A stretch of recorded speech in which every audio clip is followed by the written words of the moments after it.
seriously, man, how does one warning on no water radio, one tone warning on no water radio, just get randomly interrupted by another before that tone of order can even be finished?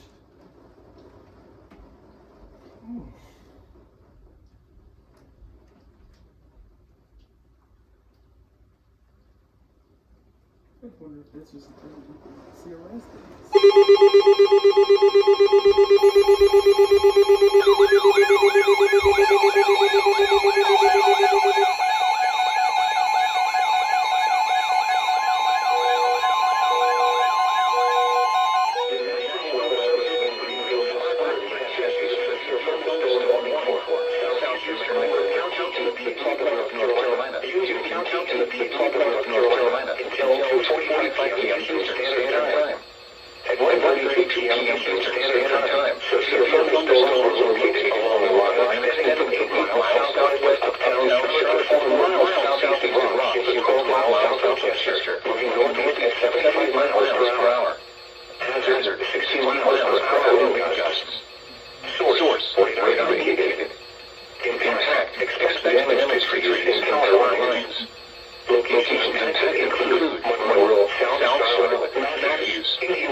The National Weather Service in Greenville-Spartanburg has issued a flash flood warning for eastern Gaston County in the Piedmont of North Carolina.